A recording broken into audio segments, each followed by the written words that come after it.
Hello Excel fans, and welcome to another Excel Hacks lesson. What I'm going to demonstrate here is how you can prevent someone to unhide a worksheet. So let's dive in.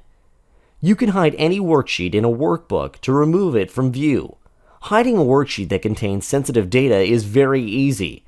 In this workbook, there are two worksheets, Hide 1 and Hide 2.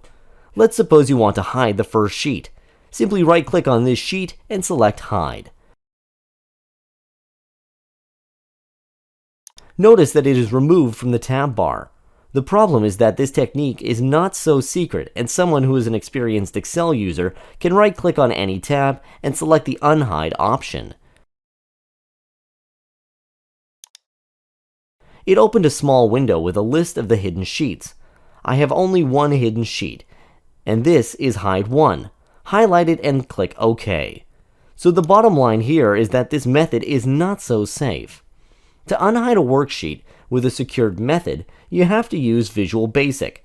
Don't be afraid, there is no need for programming, as you can see. We will follow some simple and easy steps to accomplish this.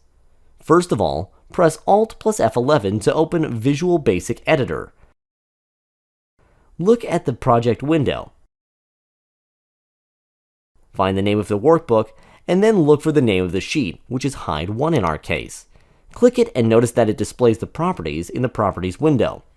Find the visitable property and click on it. A down arrow appears. Click and see the three property values. We will select the last one, Sheet Very Hidden. Now press Alt plus F11 again to return to the Excel. The Hide 1 sheet doesn't appear on the tab bar. Let's right-click and search the Unhide option.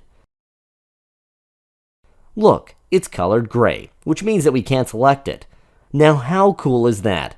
Our job is done. To unhide the sheet that we have to follow the reverse procedure. Go to Visual Basics Editor by pressing Alt plus F11 from the Developer tab. Click on Hide to Worksheet and set the property back to visible. Again, Alt plus F11 and Hide 1 sheet is back to its position. So we learned two different ways to hide a worksheet, an easy one and a more advanced method. If you have any questions, I'll be more than happy to help you. Thank you for watching, and I'll see you in the next Excel Hacks lesson. Bye!